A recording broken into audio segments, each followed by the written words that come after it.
کافر انسان یہ کہتا ہے کہ جب میں مر چکا ہوں گا تو کیا واقعی اس وقت مجھے زندہ کر کے نکالا جائے گا؟ کیا اس انسان کو یہ بات یاد نہیں آتی کہ ہم نے اسے اس وقت پیدا کیا تھا جب وہ کچھ بھی نہیں تھا؟ تو قسم ہے تمہارے پروردگار کی، ہم ان کو اور ان کے ساتھ سارے شیطانوں کو ضرور اکٹھا کریں گے، پھر ان کو دوزخ کے گرد اس طرح لے کر آئیں گے کہ یہ سب گھٹنوں کے بل گرے ہوئے ہوں گے۔ پھر ان کے ہر گروہ میں سے ان لوگوں کو کھینچ نکالیں گے جو خدائے رحمان کے ساتھ سرکشی کرنے میں زیادہ سخت تھے۔ پھر یہ بات ہم ہی خوب جانتے ہیں کہ وہ کون لوگ ہیں جو سب سے پہلے اس دوزخ میں جھونکے جانے کے زیادہ مستحق ہیں، اور تم میں سے کوئی نہیں ہے جس کا اس دوزخ پر گزر نہ ہو۔ اس بات کا اللہ نے حتمی طور پر ذمہ لے رکھا ہے۔ پھر جن لوگوں نے تقوی اختیار کیا ہے انہیں تو ہم نجات دے دیں گے، اور جو ظالم ہیں انہیں اس حالت میں چھوڑ دیں گے کہ وہ اس دوزخ میں گھٹنوں کے بل پڑے ہوں گے۔ اور جب ان کے سامنے ہماری کھلی کھلی آیتیں تلاوت کی جاتی ہیں تو کافر لوگ مومنوں سے کہتے ہیں کہ بتاؤ ہم دونوں فریقوں میں سے کس کا مقام زیادہ بہتر ہے اور کس کی مجلس زیادہ اچھی ہے؟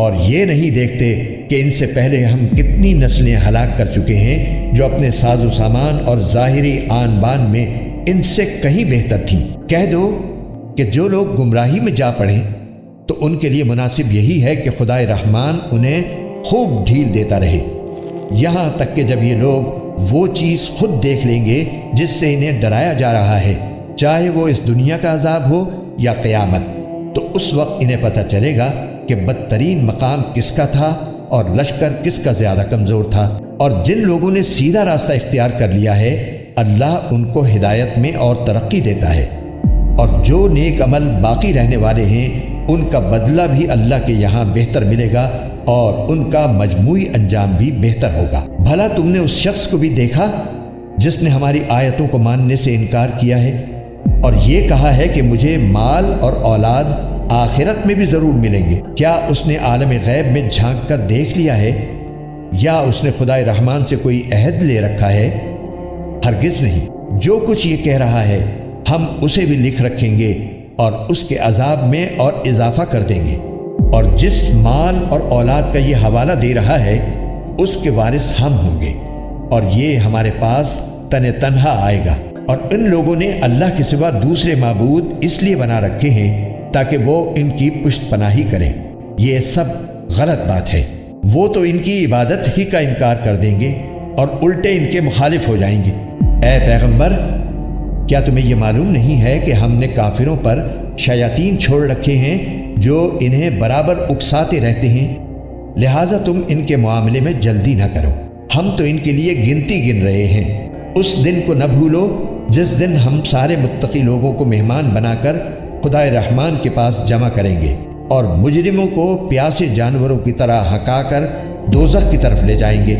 لوگوں کو کسی کی سفارش کرنے کا اختیار بھی نہیں ہوگا سوائے ان لوگوں کے جنہوں نے خدائے رحمان سے کوئی اجازت حاصل کر لی ہو۔ اور یہ لوگ کہتے ہیں کہ خدائے رحمان کی کوئی اولاد ہے۔ ایسی بات کہنے والوں، حقیقت یہ ہے کہ تم نے بڑی سنگین حرکت کی ہے۔ کچھ بعید نہیں کہ اس کی وجہ سے آسمان پھٹ پڑے، زمین شق ہو جائے اور پہاڑ ٹوٹ کر گر پڑے کہ ان لوگوں نے خدائے رحمان کے لیے اولاد ہونے کا دعویٰ کیا ہے، حالانکہ خدائے رحمان کی یہ شان نہیں ہے کہ اس کی کوئی اولاد ہو۔ آسمانوں اور زمین میں جتنے لوگ ہیں ان میں سے کوئی ایسا نہیں ہے جو خدائے رحمان کے حضور بندہ بن کر نہ آئے۔ یقین رکھو کہ اس نے سب کا احاطہ کر رکھا ہے اور انہیں خوب اچھی طرح گن رکھا ہے، اور قیامت کے دن ان میں سے ایک ایک شخص اس کے پاس اکیلا آئے گا۔ ہاں، بے شک جو لوگ ایمان لے آئے ہیں اور انہوں نے نیک عمل کیے ہیں، خدائے رحمان ان کے لیے دلوں میں محبت پیدا کر دے گا۔ چنانچہ اے پیغمبر، ہم نے اس قرآن کو تمہاری زبان میں آسان بنا دیا ہے تاکہ تم اس کے ذریعے متقی لوگوں کو خوشخبری دو اور اسی کے ذریعے ان لوگوں کو ڈراؤ جو ضد کی وجہ سے جھگڑے پر آمادہ ہیں۔ ان سے پہلے ہم کتنی ہی قوموں کو ہلاک کر چکے ہیں۔ کیا تمہیں ٹٹولنے سے بھی ان میں سے کسی کا پتہ ملتا ہے یا ان میں سے کسی کی بھنک بھی تمہیں سنائی دیتی ہے؟